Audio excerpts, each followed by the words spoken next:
From the brilliant minds of bringing you the 2-on-1 Project, these are God's Favorite Idiots, an 8-part miniseries about God's favorite idiot, now currently streaming on one of the big old platforms. I'm one of your co-hosts, the Reverend Arthur Stewart. And I'm your other co-host, the Reverend Stephanie Kendall. Hi. Idiot. Almost forgot my own name. Well, it's going well. We're talking God's favorite idiot. We are. Yes. So this was your idea. You get to introduce why. Okay. I think that it's fun to try new things. We want to give our deuces a new way in which to engage us, maybe something a little bit shorter, something a little lighter and upbeat. Sometimes when we bring in other people for 2-on-1, it can go any number of ways, and it's not always something that we are watching intentionally. And and some things in life can take these conversations in lots of different ways. This is meant to be to bring out some of our funnier stories that we have told each other but haven't necessarily told you all, to talk a little bit about the church, and to do so through the lens of God's Favorite Idiot, which is a new 8-part miniseries. It's season 1, but there's 8 episodes on the Red streaming station. That's right. It stars Ben Falcone and Melissa McCarthy, who are married in real life. Ben Falcone plays the titular favorite idiot of God, and Melissa McCarthy plays a character that can be best described as every Melissa McCarthy character. It's a very Melissa McCarthy character. I'm going to be in your face and kind of like Chris Farley and say a lot of swear words and generally not care. And I love it. And it's great. And it's her, and it's authentically her, which I appreciate. Even though this is not 2-on-1 specific, it is a sub-series for us. It is still sponsored by Jeff Wenrow Designs. So head on over to Jeff Wenrow, use the Como Prod. See, wow. Already, I am one of God's very favorite idiots.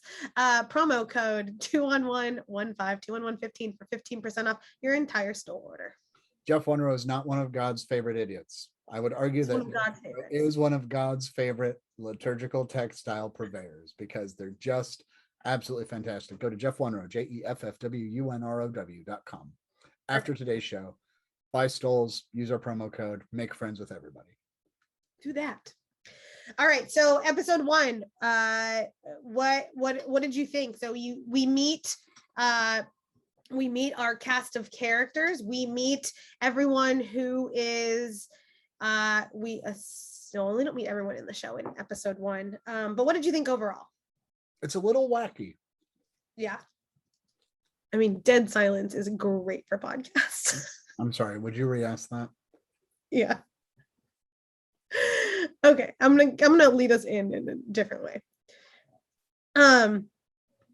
Okay, so God's Favorite Idiot, episode 1. These are half-hour episodes, so we're gonna try and do this in a half hour too. And so God's Favorite Idiot, episode 1, you meet Clark and you meet Amelie. Amelie. I can't even say it. She changes her name from Emily to Amelie to an A because she wanted to see Amelie, the French film, and changes it, which is such a good joke and so ridiculous. But she sees Clark, the very opening of the show, with Ben Falcone. We see Clark get struck by lightning in a very particular storm that is just over him in his backyard as he is feeding his cats. And then he goes to work. One of his coworkers had seen him glow, which he was unaware that he did. She tells all of Amelie tells all the coworkers, hey, Clark is glowing. Like, what is this? We gotta watch out for him. And the episode ensues. Arthur, what were your initial thoughts? So it's a little wacky. I've made a commitment to watch it. I don't know if I would have continued watching it after episode 1. I will tell folks who may be watching this along with us that it gets better after episode 1.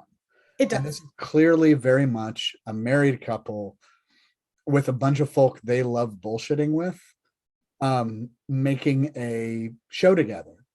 And reading about it, like, improvisation was totally allowed.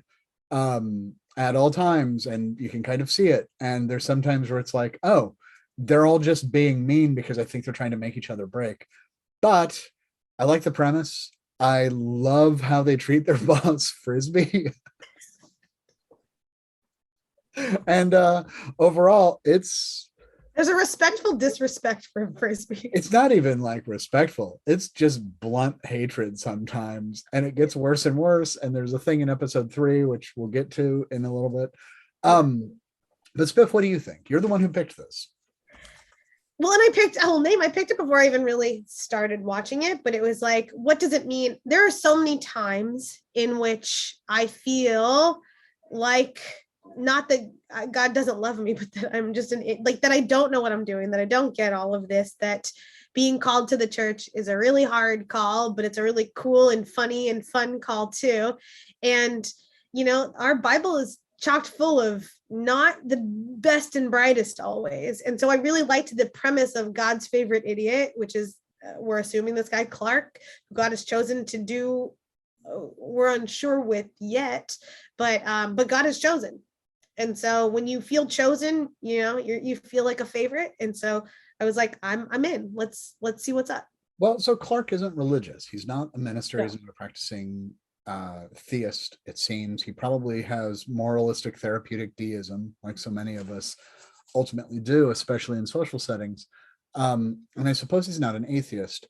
What's interesting about the show, and you and I, is that neither you nor I were raised religious. We both found faith and came into calling nearly simultaneously. Yeah. Like not at the same time you and I, but like faith and call to ministry kind of developed side by side. Tell your story.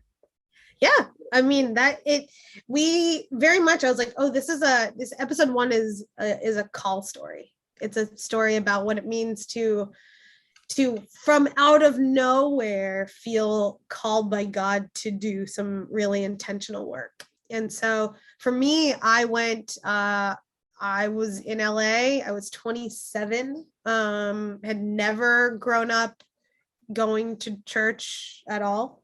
Like, we are not a religious family. And to this day, I still think that my parents just think I kind of joined a cult. Well, why can't you come home for Christmas? Like there's a real a curiosity about why I can't just take off Christmas to come home, because that's what you do, and that's what I did for years in the corporate world. And so I started going to church, and I lived in a real kind of Melrose Placey apartment building in which all of us were friends. All of us had our doors open at any given. We all had keys to each other. I would wake up, I lived alone in my apartment, but all of a sudden I would wake up to French toast being made, because Raul, who lived above me, he's like, I was out of eggs. So he's like, I wake up to him cooking in my kitchen, and we would have big dinners. And there was myself, Sadath, Raul, Dan, Kelly, Michael, and we were all just friends and hanging out at any given time in any one of our apartments. And we were a brunch crew. Brunching was our ritual. Brunching very much every Sunday was what we did to kind of both close and start our week. And so when I started going to church, and it was the worst part about church has always been that it is right in the middle of brunch. Mm-hmm. Truly. It's the thing I would change the most about worship, is that I would make worship a Sunday evening thing, settle your mind, settle your space, get you ready for the week to come, and let brunch be what it is, a spectacular, glorious communal event. Because I'm pretty sure no one from my church will listen to this sub-series, I'm going to tell you what our wicked, devious plan is as we start a second service. Do it. We want the middle space between services, like when we do community luncheons, we want to turn it into community brunch. Love it. Literally, we ask both services to be shorter on the days we have it. So then we have brunch at 10 a.m. And you either come for worship and go to brunch, or go to brunch and stay for worship. Because brunch is a holy, marvelous thing. You can have savory. It's homophobic that we don't allow for it is right. That we don't allow for brunch to flourish. See, God's favorite idiots. This is why we're doing this. So anyways, I was missing brunch. I would always come. We would go to the Abbey, or like my friends Carrie and Danielle and I, I have a couple brunch crews. And so whoever I was going with though, I was always like, all of a sudden I was kind of showing up late, right? Like I'd show up around 12:30 rather than 11 and have to play catch up because everyone's, an hour and a half into bottomless mimosas. And so I wouldn't tell them where I was going at first, because most of my friends, my entire life have been at least a part of or adjacently a part of the queer community. And historically, the church has not been kind to them. And that was a lot of the reason why I stayed out of church too. I didn't know that church could be loving or caring or inclusive. And so I found a church that was, but it took me a really long time to figure out how to even talk about it, because I knew something was happening in me, but I still didn't even have the language to share that with others. And so it led to, we talked about this beforehand, it led to your Melchizedek moment. Oh, my Melchizedek moment. Yeah. All right. Explain the Melchizedek moment, because you just dropped it. And that is the name of this episode. Okay. The Melchizedek. We're naming this episode, not the name of the episode. Right. The Melchizedek moment is this. In Genesis, Abraham is like called into covenant with God, and Abraham's like, oh, I don't even know if he's Abraham yet or if he's Abram. And God knows I could have looked this up, but I didn't, because God's favorite idiot. And as Abraham is wandering, here comes Melchizedek, who's like, oh yeah, I serve your God too. And Abram's like, I was called to a particular covenant. And Melchizedek's like, yep, Yahweh, awesome, later. And it's just my favorite thing in the world of like, oh, the church outside of our normativity and the church outside of our expectations exists. And God might even show it to us if we're willing. Yeah. And so I found that exactly. And so I felt called, and then I eventually told people, which is what I can only imagine in my life is the closest to like a coming out moment of being like, people being like, where are you? And I'm like, well, okay, sit down. I have to tell you something. I think I might be Christian. I've been going to church, and everyone was just like, like it was, I lost friends over it. Like truly. And so it was something that I like had to really commit to. Like it took me a minute to realize I wanted to commit to it. And I did, and I have. And then weirdly enough, like our entire like home all started going to that church too. Like Raul's a deacon at that church, and like still 10 years later. And so I'm really excited about that. And so that's kind of how I got here. Excellent. I like that. What about you? What's your call?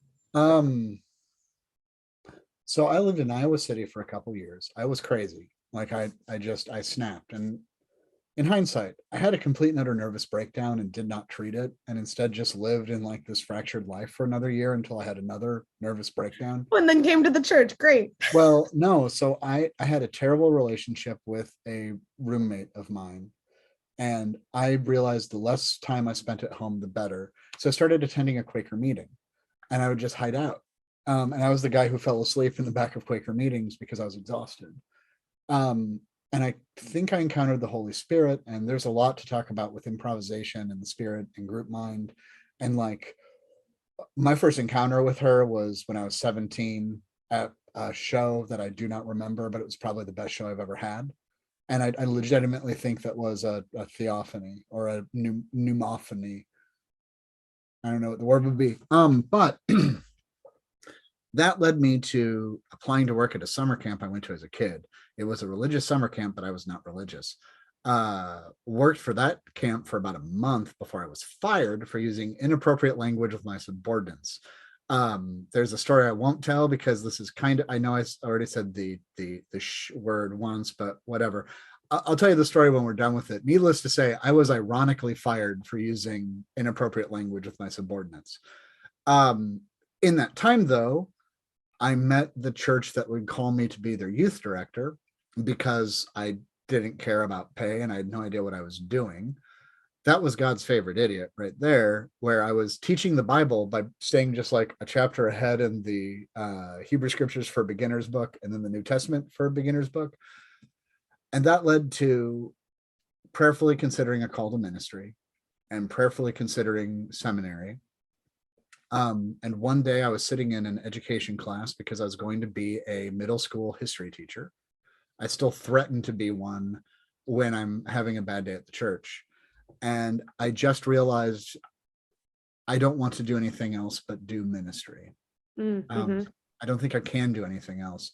I'm walking out of that class to the registrar's office to drop it.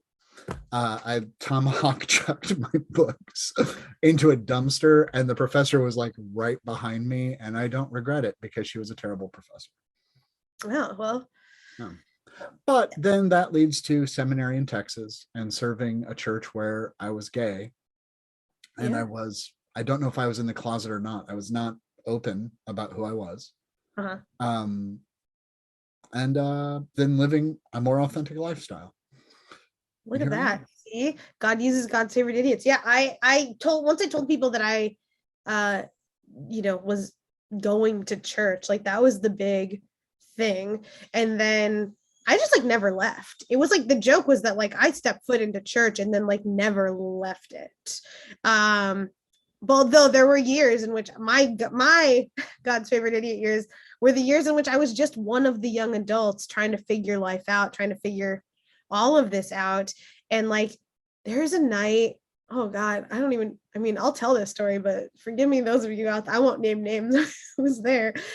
But it was like a bunch of us, young adults, like we're professionals, like there's kids involved, but there was a camp that this church had, and we all went, and it was right across from a brewery. And so we would go get these giant like jugs of beer and just lay at the beach and drink them, and the church was fine with it. Like where they were like, yeah, drink a beer, have a good time, just don't be like a drunk asshole.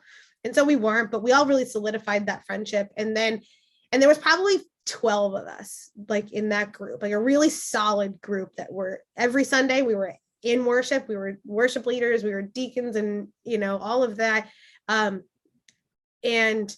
But then like one Sunday we started to become like not just church friends, but like friends. And then did some like we would go to like the horse races, get very drunk, stay out all night, and then all of us would make a pact that you had to go to church in the morning. So we would roll in 12 deep giant sunglasses, just hungover, like a true squad, like coming into church, just being like, we are here. But there has to be room for that, right? There has to be room for that. But like we were looked down as God's favorite, like those idiots over there aren't taking this seriously. But what we were doing was building community in ways that to this day, those people will come to New York or they came to Texas and they stayed with me. And these weren't like lifelong friends. These were friends that I had for like a year of my life that was so meaningful, that truly helped me discern this overall call. Well, and I think what we forget about is that people in their 20s have to push the church's boundaries. Like that's literally the role of a person in their 20s. Once you are done with youth group and until you are 30 years old, your job is to be just a big chaotic mess. And a congregation that does it right is going to care for you and be like, yep, you reek of cigarettes and vodka. You clearly had a really good night last night. This bread is broken for you. Please take a shower. And tell me about it. Tell me about your life, because some of my favorite things were like then like some of the older people or like more established people in the community would come up and be like, what did you guys get into last night? And we're like, oh, let us tell you how we ended up at the ravine pretending like we were in Greece, because it was always like really kind of naive fun, like it was fun, and like we'd bar hop and whatever. But like the thing that like tipped you over, the like why you were out at 6 a.m. was just like you did something dumb, but it was funny dumb. Like it was never malicious or mean. Like it was just like, yeah. It was just, or even really dangerous. It was just like fun and funny. And we're like, oh, we spent all our money at the bar, so we didn't want to drive home. So we walked the 7 miles back home, and my shoe broke because I was in these ridiculous heels. So then I just took them off, and that's why my foot's like bloody. Like, it's like those things. And they're like, oh, to be young again, and like it was engagement saying like, tell us who you are, what you are shaking up in this community needs to be shaken. And like, and then things from there, like this guy, I don't want to name names, but this one man came over and was like, tell me about it. And he's like, wow, you guys sound really fun. And then he was like, would you ever want to read scripture? And I was like, why is that the thing? And so what was that first scripture you read? honestly, couldn't tell you. Okay. What's the first scripture you preached? John 9, the blind man in Dr. Poppy's class. It's his first, he makes you do that's your first sermon if you take homiletics. And I did not preach before I took homiletics because I don't know if you know this about me, but I was never called to be a preacher and I never want to preach. So says Spiff years ago, who just God's favorite idiot gets pulled out of that. I preached once and I was like, oh, this is dangerous. This is something I very much like. And then felt that call too. But like, I'll just name it. Dan at First Church at First Congregational Church of Los Angeles, who's lovely. My housekeeper's vacuuming. So Dan at First Congregational Church of Los Angeles is lovely, and he was one that was like very much interested in who we were as the younger people, you know, like, and not that Danny's even that much older than us. He was just like had been in the church longer, and we ended up me, him, and my other friend Michael ended up doing an entire Bible study together, and we did it chronological in story. So we start with Job, and that, you know, and like things like that, which was, I don't know where we got it from, but that's how we did it. It was like one of those Bible Gateway, like read along with us things. But then I was like, oh, I like learning about the Bible. I like being in this community. And then one day someone was like, have you ever thought about seminary? And I was like, get away from me, Satan. And then I went to my pastor and was like, what do you think? And they were like, that's a bad idea. And then when someone tells me it's a bad idea, I'm generally like, I should probably do that. So here I am. Shanna Stites will even confirm that I like, they asked like, Shanna, what do you think? Stephanie's applying to seminary, and Shanna was like, bad idea. So the pastor I worked for, the marvelous Pastor Carol Devon, who just celebrated her 80th birthday, I went to Carol and I said, I think I need to go to seminary. And you know what she said to me? And she lied. She said, you don't go to seminary and don't become a minister. And that's not true, Carol, but I was under the impression that I had to. So part of my discernment was then, how do I be clergy? So it's her fault. Well, yeah. But here we are. And here we are, God's favorite idiots, being bringing about beautiful idiocy to the world. So, but I think it's an important thing to understand too. Like, you and I both had lives that were not. You and I both have met those kids who are like raised in the church, and like it's very clearly God is at work in them, right? Yeah. There's in fact a fan of this show who attends Vanderbilt Divinity School who's very much like church kid. Hi, Graham. Please come on the show. We'd love to have you. And see, this is the trick. Now we'll see if like we have crossover audience. But like there's some kids who are like they're just from day one, you're like, oh, this kid's a leader, and the church affirms a call on this person's heart. And like they'll probably just be the high school, college, seminary ordained path. Great. And that's good. And that's holy. And then there's people like you and me who like, if I could travel back in time 20 years and stop 17-year-old Arthur Stewart and say, hey, I'm the Reverend Arthur Stewart. I live in Kansas, where I'm serving a congregation as their pastor. And I'm really good at the Bible, especially First and Second Corinthians, which you're going to be doing a study on, ding, for the next like look at how weird your life is. What does it mean that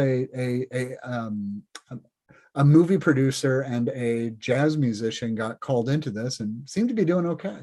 Girl, like if you go back, when I go back home, and as I'm going home in a little bit, back to California, it is one of those things where people are like, Swift's a minister? Like, oh yeah. Like what? Like people that for whatever reason haven't heard, like, or, you know, maybe thought it was a joke, because like my freshman year of high school, I dressed up as a nun and threw Bacardi on people and said the power of Christ compels you. Like that. I did not take the church seriously because the church is really harmful in a lot of different ways. And I had not reconciled that, or better yet, I hadn't been invited in to know any different. Right. Okay. So can we talk about that? Because I was dying for someone to talk to me about Christianity because I was not raised in the church. Yeah, I exactly. didn't reject it because it was never offered. Yeah. And it wasn't until a teacher in high school who did not violate the establishment clause, he did not. I said to him, I like your faith. Can you tell me more about it? And he said, why don't you read this book by C.S. Lewis, Mere Christianity, and we'll talk about it. Yeah. I did, and he trusted me with it, and I kept his copy of it. I mailed him a new one, but I kept the old one. But it's that. And then we'll talk about evangelism in a couple episodes, right? But right, you were never invited in. So you had to get your call from God, and God still does it. Oh God, yeah. I don't know how else to describe it other than like I can't. There's nothing else that I can do. Even though I have lots of gifts, I can do lots of different things. But this is what I'm supposed to be doing, and that is an insane thing for me now to be saying as someone who has openly mocked the church most of my life because I'm, didn't even come to the church until again late 20s, and I'm not that old yet. So. I mean, yeah, and I fought it tooth and nail. And I think there's all kinds of it. I always understood with call. This was a Pastor Caroline. She said there's three kinds of people. There's three kinds of calls. One, there's the theophanous call where like the clouds part and the light shines or lightning strikes and you glow, like God's direct intervention on somebody. Right. Two is the church calls you. The church might call you you get hired as a youth director and kind of bum around for a while. And then it's like, you should go into ministry, or because you're in the church, you're able to see it. And like, you can put your gifts to work and like, it's in the context of community and that's fine. Or it's the kids raised in the church. And I want to make it clear. I'm not like Graham and folks like you're great. And we're so glad. And the church is so blessed. God, yeah. It would have been so much easier for me to know it growing up. Right. And the ones that are dangerous are the ones who call themselves. And those are the folk who, well, I've always gone to church, so why wouldn't I do this? Or, well, I'd be great at it. Or we'll talk more about them as those are just God's idiots. They're still gods. Well, they're not God's idiots. And I think God can only work in idiots is what our witness tells us. Or there has to be a level of humility. There has to be a foolishness to it. There does. And I mean, I don't know, sorry for a little bit of background noise right now, but I applied to seminary the night one of my roommates that I talked about in that big thing, the night he died. Our Melrose Place, he was 30 years old and had a heart attack and died. And he was in the car with one of our other roommates. He was driving and had the heart attack while driving, and Raul broke his back, and I was the first one called, and I had to come down there and sit with them. And they sent, and both Raul and Siddharth was gay. I mean, is in the ether still gay. Raul is also, and they sent a chaplain to us sitting in the waiting room. And the chaplain was so toxic, like just so bad. And I called Ryan Stites, shout out to Ryan Stites, who was my pastor. And I was like, I don't know what's happening, but it's not good. I need someone. And it was the first time I was like, this is the church. I was like, this is why I'm in the church, because I had someone to call for the first time in my life that wasn't like my mom or my dad, or like my best friend. It was someone to say, I need this particular community to be present with me, and they were. And the toxicity is also in part what pushed me, and I went home that night and applied to Bright Divinity School. So we're gonna get to talk more about this, and we said it was gonna be light, and this episode, it's good. I mean, yeah. So the first episode of God's Favorite Idiot, I think the couple of highlight points, we hope you've watched it by this point, but here's the deal with Clark. Emily finds Clark and she believes him, and she becomes an ally to him, and then his co-workers become a community, and arguably they become a church. They become a congregated body that Clark affects. But we'll talk more about it, and we'll talk more about your story and my story too, as we just get to know each other better as God's favorite idiots. I do want to remind you, we have a sponsor. It's Jeff Monroe Designs. you may think I need a miter or a chasuble or a cope or a Definitely do. parament or a frontal or an altar accessory or a face mask or a stole. And good news, Jeff Wonrow Designs can hook you up. Go to jeffwunrow.com. They'll hook you up for money that's exchanged for goods, but it's the best, not just a good. Use our discount code 2on115 TWOONONE15 at checkout for 15% off your entire stole order. What are we doing next week? Episode 2. Episode 2 of this mini project, still under the 2-on-1 project network of podcasts, and we'll talk episode 2 and I think a little bit of Bible and study and what does it mean to get people to believe you. Oh, I like it. Okay, well, on behalf of God's favorite idiots and 2-on-1, we'll see you next time, deuces. Bye. Get more 2-on-1 at twoononeproject.com.